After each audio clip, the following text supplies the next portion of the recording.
Ini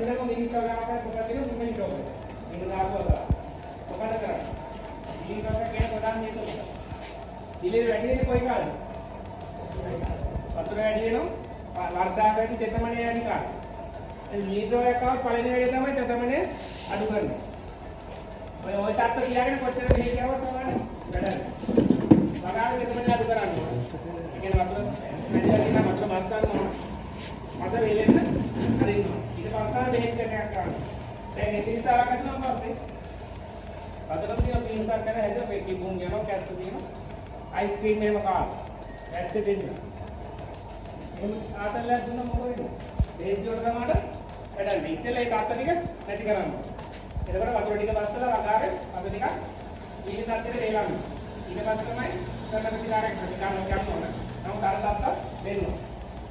අද එතකොට දීගකට දෙහෙත් කියන කෑන්නේ. දීනාද කොහොමද උන් තරම් දැකලා තියෙනවා. මම දෙද්ද ආරගෙන යවද සීලාම්ද ගැට්ටාම්ද ඊට වඩා කාරණා. එතකොට ඊළඟ මොකද්ද? බැක්ටීරියා. බැක්ටීරියාට දෙහෙත් දෙන්න. බැක්ටීරියාට දෙහෙත් නේද? ඒකට ඒකට දෙහෙත් දෙනවා. දැන් මේක සමහරවිට බැක්ටීරියා කියනවා. දැන් මේක කොහෙලා මේ කොහෙලා තියෙන්නේ? මේක අන්තමාට කරහර කපලා අද ඊතුලකගේ වතුර ඊතුලකේ දාලා බලුවා. එයාගේ එනවා සුදු පාට දුමක්. අද අපි දාලා තේන්නන ක්‍රමයක් නැහැ. ඔය කරලා බලන්න.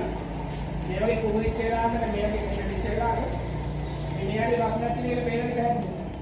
මුලාසිද රසයක් තියෙනවා. එතකොට සමහරවිට මෙයාගේ හරහට කපලා ඈඩ්ලි වතුර ඊතුලක දාලා පොඩ්ඩක් කිව්වොත් මේ කඩ කෑල්ල සුදු පාට වෙන දුමක් පත් කරනවා.